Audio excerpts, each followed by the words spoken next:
We are live for day 2 of the July, uh, 5-day storytelling challenge or sprint. So we're gonna get started here in 9 minutes. And so I always open the room a little early so people can hop in and we can have a little chat beforehand. And so that's what we're doing now.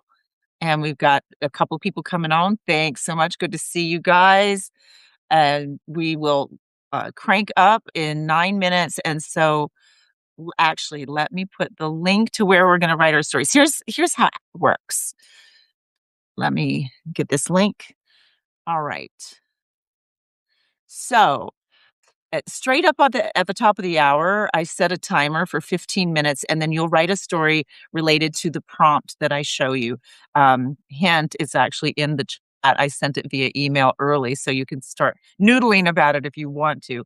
I actually have access to these prompts, and yet I never think of the story ahead of time. I know that's kind of silly. I probably should get a head start, but I don't. I write right alongside with you for those 15 minutes. And so right now we just kind of shoot the bull for 8 minutes. You could tell me where you're not calling from because you're not really calling, or you could tell me where you are checking in from. I'm in Arizona. It's super hot and muggy. I think a lot of the United States is experiencing that. We have monsoon season in July, August, and it's the rest of the time it's just, hot. And then we have about 3 or 4 really great months out of the year. Summer's terrible, as you can imagine. And, winter is really cold. It's the desert. Everything is extremes here. Things want to kill you, or they want to freeze you out or burn you up. There's just no in between. So why do I live here? I absolutely love it. We live at the base of a set of mountain range called the Chiricahua Mountains, and the Apaches actually used to hide out in there from the settlers that were coming across and invading the land and, or pioneering, let's say, expanding the United States. And so that's where we landed, and mostly because we have horses, and there's a lot of great riding around here. It's beautiful. We have cactus, and then we have evergreens. It's the weirdest combination of environment ever. So let me pop this link in, and this is where I'll put this in more than one. I think that's the right one. Yeah, chat. There's the link, or you'll post your story when we get started. We got 7 more minutes to go. So whenever I am just talking to myself, even though I know there's people here, I can't verbally speak with you, unfortunately. So I like to give a few tips about storytelling. This whole purpose of these 5-day storytelling challenges isn't to be perfect. It's not to tell, like, magnificent stories or really deep stories. It's really just to flex your storytelling muscles and to start being curious. And so I would recommend that in between these challenges, and actually just to kind of make it a life pattern, is to stay curious about things. And when you're just walking around, make up little stories about items that you see, like there's an abandoned shopping cart. How did it get there? What's its story? If it could talk, what could it tell you? Or a tire by the side of the road. How did that end up there? Just start thinking of your own stories. They don't have to be right. It lubes up your creative juices, and it helps you think quicker. And so that's being curious is one of the most important hallmarks to being a good writer and to being a good storyteller. And one of the things that I love about storytelling is that it it really gets people's attention because they automatically relate or don't relate, or they have opinions about what is going on in your life, and people will lean in to listen to a story much more than they're going to listen to a bunch of facts and figures, and those can be compelling too for an argument, but stories are what people remember and what they share with other people, which is why it's an excellent marketing tool. It's a great way to set yourself apart from other posts, other articles, and things like that. So I'm glad that you're here and that you're practicing we're gonna do this every day this week until Friday, and then I do it the 4th Monday of every month. So if you can't make it to all of these, I know we're busy, that's cool, but I will be here, and you can always go back and look at the thread, that link that I showed you right here, the Substack chat. Let me show you on the screen. It's actually just an ongoing chat that we keep adding to every month. So if you ever feel like, I don't have time to show up for the live, you can go back to the chat, set a timer for 15 minutes. That's crucial too. You have to have a beginning and an end. You don't get to polish your stories and nobody else does. So it's set that 15-minute timer, look at a story prompt, one of those things, and just have at it and post your story there. I read them all and it's super fun. So we have 4 more minutes before we kick off. Oh yeah, I was going to show you the chat. Here we go. The chat, the chat, the chat. Is this it? Yeah, here it is. So it lives on Substack, and this is a little highlight of what we're going to be writing about now. If you want to start thinking about what you will be writing about, if you want to get a little head start, that's totally fine. And wait, I stopped sharing, and I've lost myself. There I am. All right, very cool. So we get started in 3 minutes. This goes by really fast. So when you're writing this story, don't worry about typos or, making it all wrapped up perfectly. Here's what's going to happen. I'm going to start the timer and everyone's going to go, ah, because you just always do whenever there's a timed thing. And then you'll calm down, you'll start writing, you'll start getting ideas, and it'll just kind of flow. Sometimes stories write themselves and you don't know where they're going to end up, or sometimes you might have an idea where you want it to end up. So this particular one, or actually any of the prompts, I want you to try to think of, like, maybe what happened before this prompt showed up, what happened in their life, what happens after. And you can it's your world. You get to make it be whatever it is that you want. I would also recommend, if you can, to put in like sensory language, like what things smelled like, what it sounded like, things like that. What words were said, what it felt like, physically. So those kinds of things really bring your story to life. It brings it more real and more accurate. So, those are some little tips. Keep sensory language in there if you can. And again, this 15 minutes goes by really fast, so it's hard to come up with an entire story and inject all of these other things, these other elements in. But the more you do it, the easier it gets. So another thing that you can do is don't be afraid to insert characters that aren't in this photo prompt into your story. It can be somebody who's off screen, if you will. If you think of it like a movie, someone who's off screen, it could be told from the animal's point of view. In this case, today we have animals. So you can literally make them talk. You get to do whatever you want. It could be told from the dirt's point of view, from Earth. Why is this dog digging a hole in me? It doesn't. You can just be as wild and out there as you want. It makes it more fun. And oh my gosh, it is straight up time to get started. So I'm gonna show you the prompt. Okay, this is the full size picture of the prompt. This is what you'll be focusing your story on, and try to think of those things that I suggested: a sensory language, other characters, the before, the after, things like that. And I'm going to start this timer, and when it goes off, then we'll read your stories. And there's no judgment at all. This is just about getting the reps in, getting practice going. And so I will be writing alongside with you. So I'll be here and I will check the chat every now and again, but I will be writing. So with that, let us get started. There we go. All right. I'm going to quiet myself and let you focus, and me too.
Ta-da! We are done.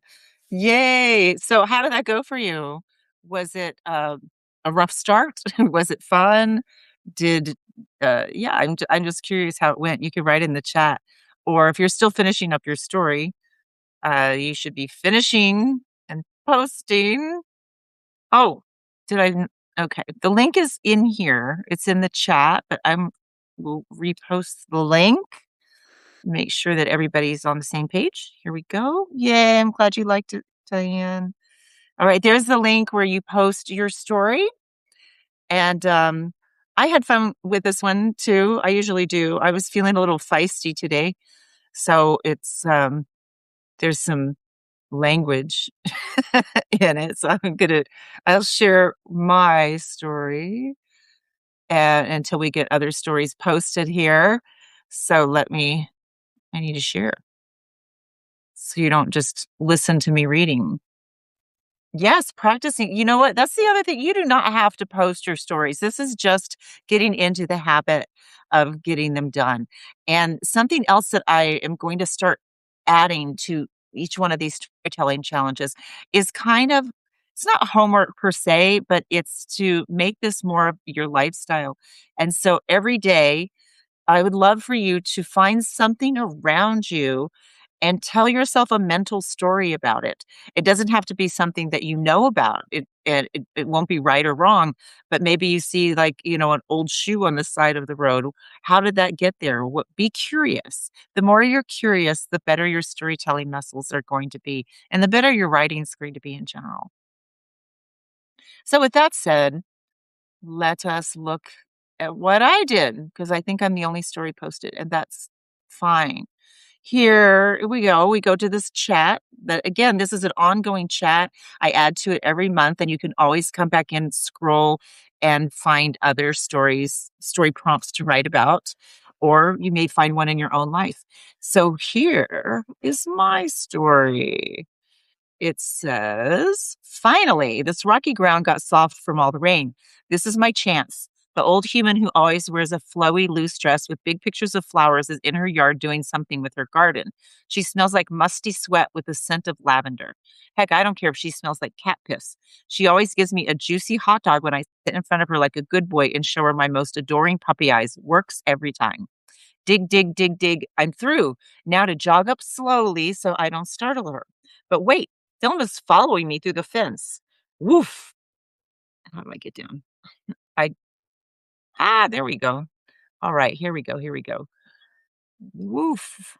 I tell her I did all the hard work to get through. I curl my lip up to show her my teeth. That hot dog is mine. Back off, bitch.